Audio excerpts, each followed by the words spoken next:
The spotlight dims on a Broadway stage. A single chair sits center, bathed in a soft, golden glow. A well-worn script lies open, pages gently rustling. Has one of comedy's most brilliant minds finally taken her final bow? What stories remain untold after decades of laughter and groundbreaking performances? And will her legacy continue to shape entertainment for generations to come? Stay tuned, because by the end of this story, you'll know exactly what's happening with Lily Tomlin as she reaches this remarkable milestone at 85, and where things stand as of September 2025. Let's dive in. Few entertainers have managed to maintain relevance and respect across 7 decades in show business. Lily Tomlin stands in that rare pantheon, actress, comedian, writer, producer, and social activist whose career has spanned from telephone operator Ernestine snorting one ringy-dingy on Rowan and Martin's Laugh-In to becoming a Netflix sensation alongside Jane Fonda in her 70s and 80s.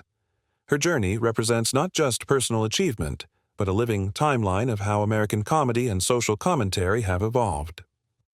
Born Mary Jean Tomlin on September 1, 1939, in Detroit, Michigan, Lily grew up in a working-class neighborhood where her early observations of diverse characters would later fuel her remarkable character work. Her father was a factory worker at a brass company, while her mother was a nurse's aide. The contrasts of Detroit, its industrial backbone, vibrant communities, and social dynamics, provided young Lily with a masterclass in human behavior that would later inform her comedy. "I wanted to be somebody," Tomlin once remarked about her childhood dreams. That drive led her to initially study biology at Wayne State University, but the pull of performance proved stronger. She began performing stand-up comedy in Detroit clubs while in college, honing her observational skills and developing the character work that would become her trademark. The industrial rhythms of her hometown, the assembly lines, the neighborhood chatter, the clinking glasses at local bars, all became instruments in her comedic orchestra. Those early club performances revealed a talent for mimicry and character creation that set her apart. Friends and family reportedly recognized early on that Tomlin had a gift for not just imitating voices, but embodying entirely different personalities. This wasn't mere impersonation. It was transformation, the ability to inhabit diverse perspectives in a way that made audiences both laugh and think. The comedy clubs of Detroit provided Tomlin with a training ground, but New York City would be her proving field. Moving there in the 1960s, she immersed herself in the Greenwich Village comedy scene, where counterculture was reshaping American humor. She performed at iconic venues like the Upstairs at the Downstairs and the Improvisation, developing a style that was both accessible and subtly subversive. Her characters weren't just funny, they reflected societal truths through their quirks and perspectives. The New York comedy scene of the 1960s was predominantly male, with female comedians often relegated to self-deprecating jokes about dating and appearance. Tomlin, however, was crafting something different, character-based comedy that drew from sociological observation rather than stereotypes. This approach allowed her to comment on class, gender, and power dynamics while keeping audiences thoroughly entertained. And then came the break that would change everything. In 1969, Tomlin joined the cast of Rowan and Martin's Laugh-In, the groundbreaking sketch comedy show that was redefining television. Her character Ernestine, the snarky telephone operator with the nasal voice and signature snort, became an instant cultural phenomenon. With her catchphrase, 1 ringy-dingy, 2 ringy-dingies, and her pointed conversations with powerful figures, Ernestine wasn't just comedic, she was revolutionary, using humor to speak truth to power long before that concept became mainstream. Ernestine arrived at a perfect cultural moment. The late 1960s saw growing public skepticism toward large institutions, and the telephone company, with its monopoly status and intrusion into private life, made an ideal target. Through Ernestine, Tomlin could deliver cutting commentary with a smile, making viewers laugh even as she made them think about issues of privacy and corporate power that remain relevant today. But Ernestine was just one of Tomlin's gallery of characters. There was also 5.5-year-old Edith Ann, sitting in her oversized rocking chair, delivering profound observations with childlike directness and ending with, "And that's the truth," followed by a raspberry. These characters weren't just funny, they were vessels for social commentary, wrapped in packages so entertaining that audiences sometimes didn't realize they were being challenged until they were already laughing. The 1970s saw Tomlin expand beyond television. Her one-woman Broadway show, Appearing Nightly, 1977, showcased her remarkable range, but it was The Search for Signs of Intelligent Life in the Universe, written by her longtime partner, Jane Wagner, that cemented her theatrical legacy. Opening on Broadway in 1985, the show won Tomlin a Tony Award and demonstrated that comedy could be both intellectually stimulating and deeply moving. As she transformed into multiple characters without costume changes, using only her voice and physicality, Tomlin demonstrated a mastery of her craft that few performers have matched. The brilliance of The Search for Signs of Intelligent Life in the Universe lay in its seamless blending of comedy with profound philosophical questions. Through characters like Bag Lady Trudy, who claims to be in contact with extraterrestrials studying humanity, Tomlin and Wagner explored existential themes while keeping audiences thoroughly entertained. The show's success demonstrated that American audiences were hungry for entertainment that engaged their minds as well as their funny bones. Hollywood also recognized Tomlin's talents. Her film debut in Robert Altman's Nashville, 1975, earned her an Academy Award nomination for Best Supporting Actress. As Linnea Reese, a gospel singer and mother of deaf children, Tomlin brought depth and nuance that revealed her dramatic capabilities. Films like 9 to 5, 1980, where she starred alongside Jane Fonda and Dolly Parton, combined her comedic timing with social messaging about workplace sexism that was ahead of its time. 9 to 5 deserves a special mention in Tomlin's filmography. The comedy about three secretaries taking revenge on their chauvinistic boss became a cultural touchstone, its theme song a feminist anthem, and its message about workplace harassment remarkably prescient. As Violet Newstead, the competent office manager repeatedly passed over for promotion, Tomlin created a character that resonated with millions of working women facing similar obstacles. Here's where it gets complicated. Despite her success, Tomlin's career hasn't been without challenges. For years, she kept her sexual orientation private in an industry where being openly gay could end careers. Her relationship with writer Jane Wagner began in 1971, but they didn't publicly marry until 2013, after more than 4 decades together. This personal journey paralleled the nation's evolving attitudes toward LGBTQ+ individuals and relationships. "I never wanted to be typed as the gay performer," Tomlin has reportedly said. "I wanted the freedom to play any character." This desire for artistic freedom rather than being defined by a single aspect of her identity speaks to her approach to both her career and public life. Throughout decades when such matters were heavily scrutinized, Tomlin navigated these waters with dignity and gradually increasing openness. The early 1990s brought a mix of film roles that showcased different facets of Tomlin's talent. In films like The Player, 1992, she made memorable appearances that reminded Hollywood of her sharp comedic timing. She found television success again with recurring roles on shows like Murphy Brown and later The West Wing, where she played the president's secretary with characteristic precision and understated humor.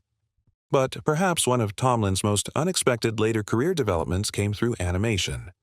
As the voice of Miss Frizzle in the children's educational series The Magic School Bus from 1994 to 1997, she introduced herself to a new generation of fans. The eccentric, science-loving teacher with a magical bus and a pet lizard named Liz became an iconic character for 90s children, many of whom had no idea about Tomlin's groundbreaking earlier work. The 1990s brought continued success with films like Flirting with Disaster and Tea with Mussolini, along with television appearances that introduced her to new generations. But it was the 21st century that would bring one of Tomlin's most remarkable career chapters, a renaissance that defied Hollywood's typical treatment of older actresses, especially those in comedy. In 2015, Tomlin starred in Grandma, a film that showcased her dramatic range and earned her some of the best reviews of her career. Playing a feminist poet helping her granddaughter through a crisis, Tomlin brought decades of life experience to a role that felt both fresh and timeless. The film was a reminder that great performers don't age out of relevance. They bring new depths to their work. Grandma arrived at a time when Hollywood was beginning to reassess its treatment of older performers, particularly women. As Elle Reid, a lesbian poet dealing with grief while helping her granddaughter raise money for an abortion, Tomlin delivered a performance that was both deeply specific and universally relatable. The film's success demonstrated that audiences were hungry for complex stories about women of all ages, and that's when everything changed again. Netflix's Grace and Frankie, which premiered in 2015, reunited Tomlin with 9 to 5 co-star Jane Fonda as two women forced to reinvent their lives after their husbands leave them for each other. The show ran for 7 seasons, becoming Netflix's longest-running original series and proving that audiences were hungry for stories about vibrant older women. As Frankie Bergstein, the free-spirited artist to Fonda's uptight Grace, Tomlin created yet another iconic character while helping to change perceptions about aging. The success of Grace and Frankie marked a significant shift in how older women were represented in entertainment.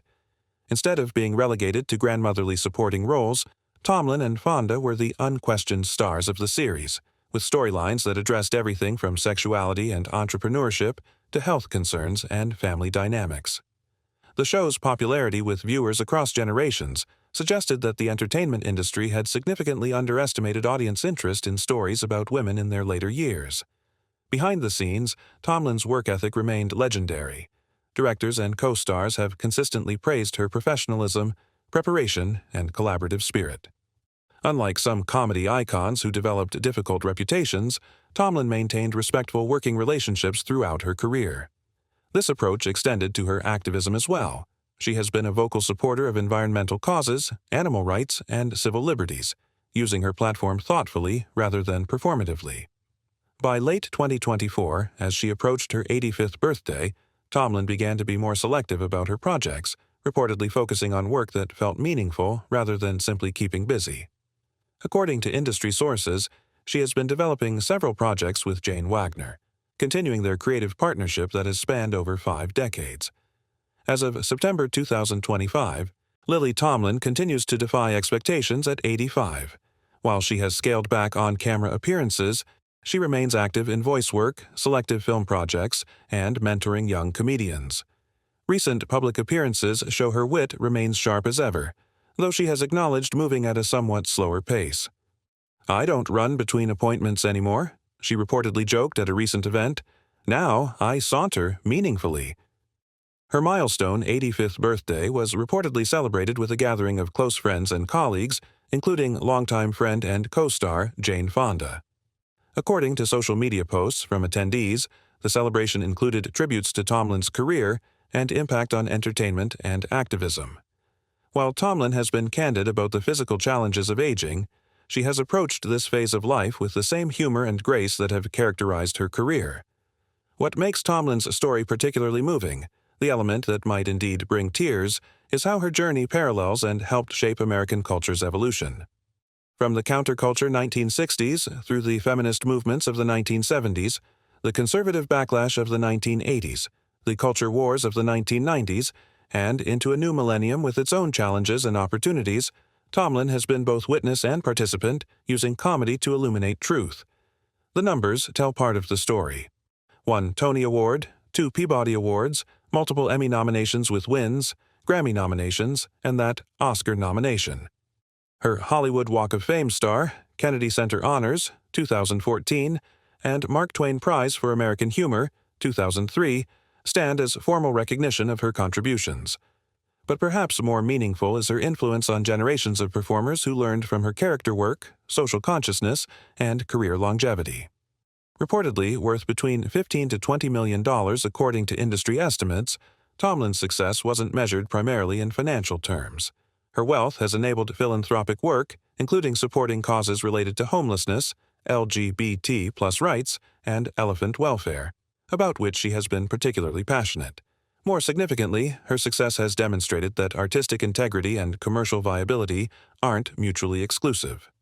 Why does Lily Tomlin's story matter so deeply that it might move us to tears? Perhaps because she represents the possibility of remaining true to oneself while evolving with the times.